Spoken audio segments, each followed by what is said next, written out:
Live from the SABC's Auckland Park studios. Welcome to this week's last edition of The Watchdog.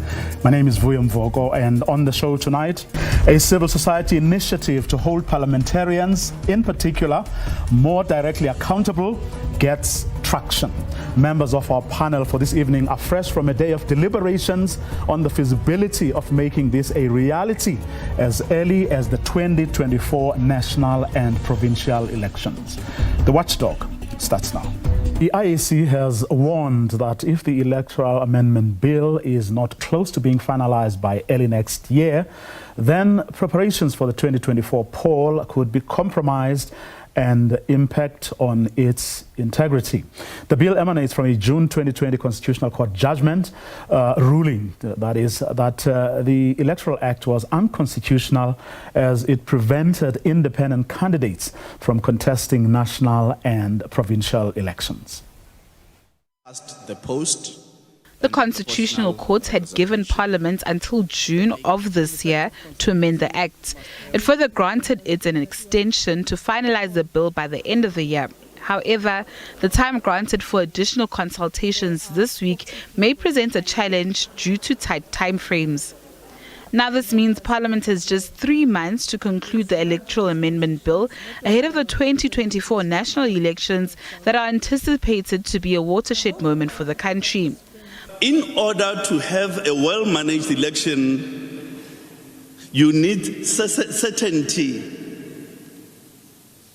on the electoral system at least 18 months before. If you're going to have constituencies, it's definitely not something that there's going to be time for us as an election management body to implement for 2024. But former chairperson of the Electoral Commission has given the current leadership this warning. Last year you were at your best. So you ran a very big risk because of the good reputation and the real confidence, by the way, that many people in this country have. So be prepared for the worst, because there are many of us who are afraid that, we'll be dead. So the sooner we can fight now and change this problem. Meanwhile, the Council for the Advancement of the Constitution is of the view that the bill is not fit for purpose. It can very easily be argued that the bill that is currently before Parliament does not facilitate free and fair elections. The Ministerial Committee on the Electoral System, which was formed by the Minister of Home Affairs, Aaron Motsoaledi, had developed 2 models for the electoral system, the Minority Report and the Majority Report.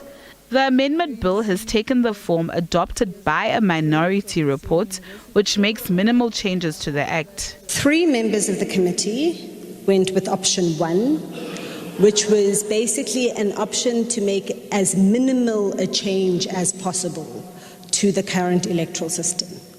So to change the electoral system in as much as was required to comply with the judgment, and that alone. 4 of us advocated a more wholesale change, which was a mixed member model with single member constituencies. So basically that we adapt the local government system that we have and apply it to national and to provincial, so that you have 200 of the 400 MPs in Parliament be directly elected by constituencies in a first-past-the-post system, and 200 of the MPs be elected through a closed-list proportional representation system. As civil society organizations debate the status of the Electoral Amendment Bill that must be passed by December, it is clear that an overhaul of the system will have implications on the 2024 national elections. Natasha Piri, SABC News, Johannesburg. To discuss this issue further, I'm joined in studio by Dr. Michael Atkins, an independent elections analyst. And on the line, we have Lawson Naidoo from the Council for the Advancement of the South African Constitution. Gentlemen, good evening to both of you. Thanks very much for your time. Good evening. Let me start with you, Lawson. Just from that bite, the clip, the bite that was in that package that we just played, which suggests, where you suggest that, the effort that Parliament has been engaged in up until now, all of that actually amounts to naught from where you're sitting. Yeah, Vuyo, as explained in those clips, the system that government and Parliament are now processing through this draft bill before the Home Affairs Committee that does not meet with the requirements that are set out in the judgment of the Constitutional Court. Because the Constitutional Court says you have to create a mechanism for individuals or independent candidates to contest national and provincial elections.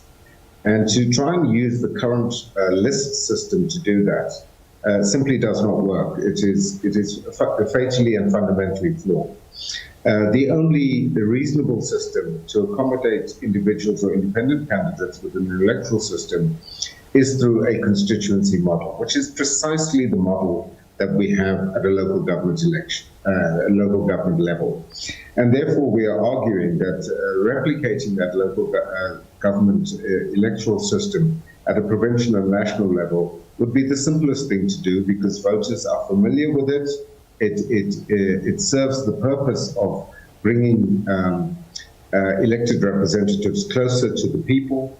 And the other point to make here, Vuyo, is that the system that is currently being proposed does not exist anywhere else in the world. It is totally unworkable and unsuitable for what we're seeking to do, which is to create an environment where independent individuals can contest national and provincial elections. What the court said was that the rights enshrined in the Constitution in Section 19 include the right to stand for election to office. But the way that this bill has been formulated actually detracts from arguably a more important right, which is the right to vote, because it undermines the integrity of the electoral system as a whole. Michael, is it for lack of trying on the part of the members of Parliament who have been working on this bill? Firstly, may I say that the doctor is an exaggeration of my qualifications. I'm merely Mr. The committee has worked very hard, but they have worked on the bill that they were presented with by the minister. So if I can say, the problem lies with the original proposal put forward to the MAC committee, and there were the assumption that it worked, it would just work. But when you change a system is interconnected. When you change it, it has effects all around that system. So you change one part, it then has an effect somewhere else. So any physicist or anyone who works with system dynamics, any engineer understands you can't turn one dial and hope that nothing else is affected. So the committee has worked extremely hard on a difficult task, but the problem lies with the original arrangement. What should have happened in your view? Well, the problem with the system put forward is that individuals are included on the same ballot as parties. It is a proportional system. We all know that an individual and independent can get only one seat. So effectively, if a person wins many more votes than one seat, those excess votes have to be removed and the excess seats have to be redistributed. And the only way that that can happen creates a distortion in proportional representation. And one of the main effects is those excess seats primarily benefit the largest parties. So that creates a distortion which fails our constitutional requirement of proportional representation. Lawson, the last time we had a conversation on this matter with the chairperson of the committee that is running with this in Parliament, but also I also had Mose Maimane, if I recall correctly, and the political players said, well, from where they sat, it would seem, and I'm hoping that I'm representing their view correctly, was that those who are the political parties we have, who are represented in Parliament, are not so keen on this. They're being dragged, kicking and screaming for the simple reason that they want to keep those who are outside. And that's a fundamental problem with this process. It's being determined by political parties who have a vested interest in the electoral system that we use. They are inherently conflicted and have not given due regard to the submissions that have been made by members of the public and civil society organizations. And of course, the current model suits political parties very well. It suits the bigger parties because they're able to retain ultimate control over their MPs. If they stray out of line, they run the risk of losing their seats. For the smaller parties, it means that this is the best opportunity for them to have representation in Parliament, because any kind of constituency system would adversely affect the smaller parties. So there's a convergence of interests, albeit for different reasons amongst political parties. And that's why we're arguing that the people of South Africa need to have a bigger say in the design of the electoral system, because ultimately the electoral system needs to be about voters and not about political parties. The Indaba that we held today in Johannesburg demonstrated the kind of vibrant debate and discussion about the electoral system, which was totally absent from the public hearings that the Portfolio Committee held in March of this year. And if they had conducted the hearings in the manner in which we conducted the Indaba today, they would have seen the overwhelming views of representatives of civil society organizations and interested individuals who are arguing very, very strongly for a constituency model.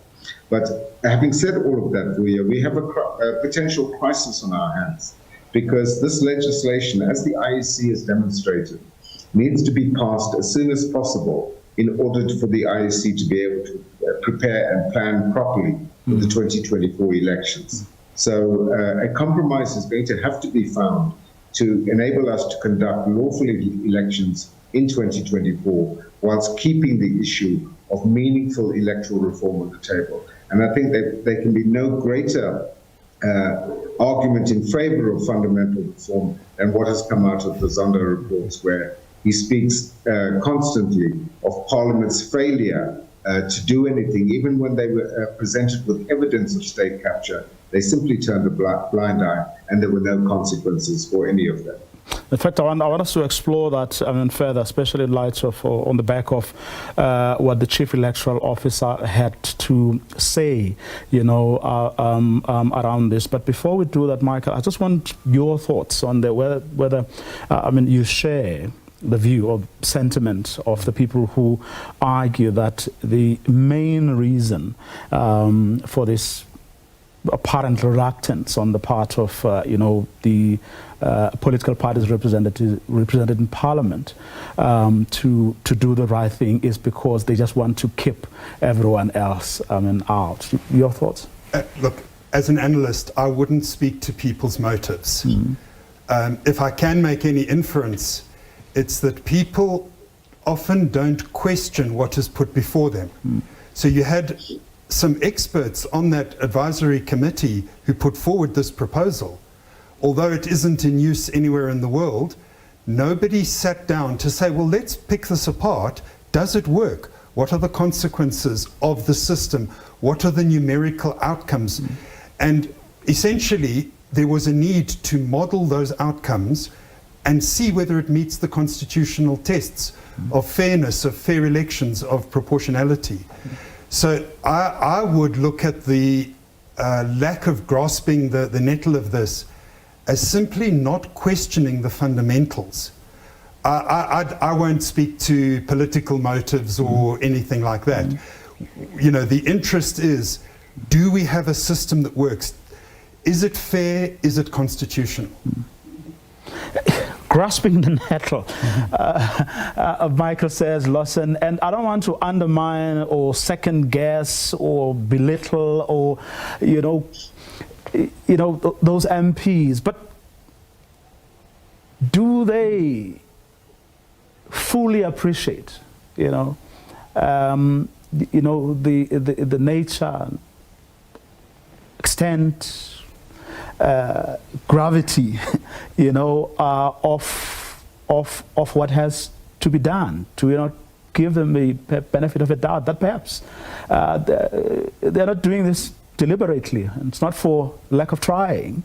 Perhaps they're just limited by what they know or have been exposed to. Vuyo, that's a really important question, and it's a question that was addressed in his closing speech at the Indaba today by Vali Musa, who was the chair of the Ministerial Advisory Committee and part of the majority view of that Ministerial Advisory Committee. And he told us in his closing remarks that he has spoken to a number of people within the ANC and within other political parties to say, do you realize the implications of this bill? And he used an example that, if you need, for example, 50,000 votes to win a seat, and an independent candidate gets 500,000 votes, 450,000 of those votes are then wasted, and as Michael has explained, gets reallocated to the benefit of political parties.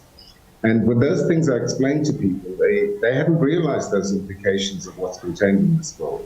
So there's been a serious lack of understanding, even by our legislators, of what they are actually proposing and may well pass, which is going to be a fundamentally flawed bill, as I've said. So, there's not been the level of debate. There hasn't been proper engagement, for example, with the majority view of the Ministerial Advisory Committee, which echoes recommendations that have been made to Parliament by, for example, in the reports of the Zondo Commission, in the report of Kgalema Motlante's high-level panel in 2017, by the Independent Panel Assessment of Parliament in 2009.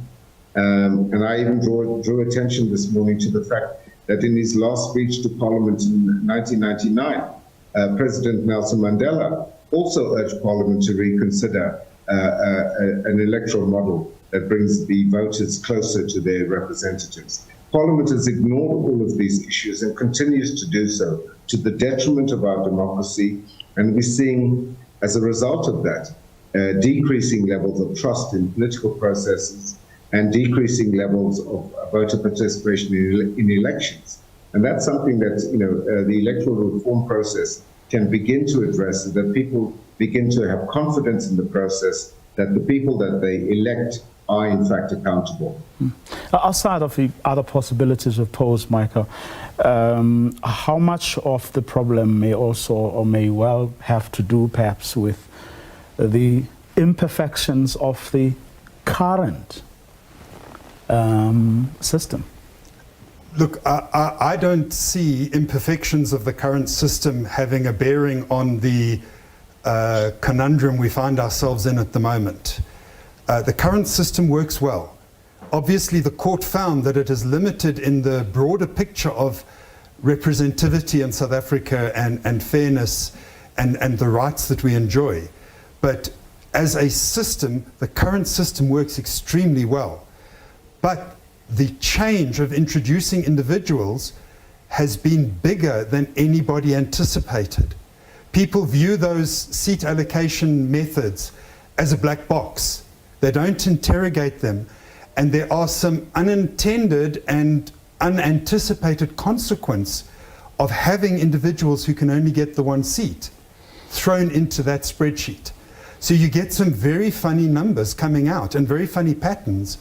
And that is the problem, that at the beginning, nobody sat down and unpacked those models in time. Speaking of time, Lawson, the Chief Electoral Officer says they need, at the very least, 18 months before an election to know what they are going to have to work with. And as things stand, all things considered, all sentiments expressed, considered, it doesn't look like that is going to happen. What were some of the suggestions there? Do we work? Is it possible to still work towards the 2024 national and provincial election and have something that as close as possible resembles the ideal? Or do you say sacrifice 2024 perhaps, work on something that will really work, that will be proper, but certainly look beyond 2024?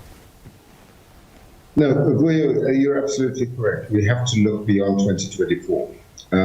But we also have to ensure that we are able to hold a constitutionally compliant election in 2024. And given the time frame constraints that the IEC have spelled out very, very clearly for all of us, we need to pass this legislation in some form by the end of this year to enable the IEC to conduct free and fair elections in 2024. That may well mean that we're going to have to live with hopefully an improved version of the current bill that is currently before Parliament, incorporating individuals or independents within the current list system, but with a proviso, and a very clear proviso that needs to be included in the legislation, that this electoral system will be an interim one, will only be applicable for the 2024 election, but that a Parliament continues even now, ahead of the 24 elections, to formulate a new electoral model that really meets the needs of South Africa at this time, to enhance accountability and to use a system that, as I said earlier, the voters are already familiar with, which is a version of the local government election system model. So that's really what faces us now. And it's up to the committee to incorporate the changes to the current bill, to iron out some of the rough edges that Michael has explained in terms of the mathematical inconsistencies that emanate from this bill, and to try and create a bill that is constitutionally compliant, although not meeting all of the needs for South Africa at this time, but that we have a commitment from Parliament that whilst the 24 elections are going to take place on that basis, the discussions, meaningful discussions, continue so that we can collectively, as South Africans, agree on the right electoral model for the future. Because this is not about one election in 2024. It is about the future of our democracy in South Africa. And this is a really important conversation that all South Africans need to engage in. Michael, your thoughts on the feasibility of a constitutionally compliant, bill, well, act, it should be by the time it gets implemented before 2024? Right. Certain of the major problems were addressed during the committee deliberation period. There are a number of faults in the current bill. Some of those can be corrected and some of them can be improved. I take a different view from an analytical point of view, looking and modeling the outcomes. It's my considered view at the moment, and I'm happy to be corrected, but it's my considered view that it will prove impossible to bring this bill to the point of compliance, because we don't only look at the composition of Parliament, we have to look from the perspective of the voter. What is the effect of my vote? So what would people feel if they vote for an independent candidate and 1/4 of that ballot counts towards the largest party? But that's an unavoidable consequence. So I have serious doubts that even tweaking the numbers, we can push it and improve it and get closer. In my view, we can't actually cross that bridge. There's this phrase that what is being done or attempted here doesn't exist anywhere else in the world, and that's what's worrisome, because we have no model, Yes. Let's trial and error, you know. So it's not a recipe for disaster, you know, on the way to 2024 then? The committee has worked very hard. They really have put in a really good shift on this. I have to call it as I see it. From my perspective, from looking at those spreadsheets, from trying out the various systems and the changes as they have been implemented by the committee, I have to call it, we can't cross that bridge. The bridge does not reach the other side. So yes, I'm saying we can't reach a constitutional version of this bill in time for 2024. Scary. Michael Atkins, Lawson Naidoo, thanks to both of you for coming through this evening. Thank you.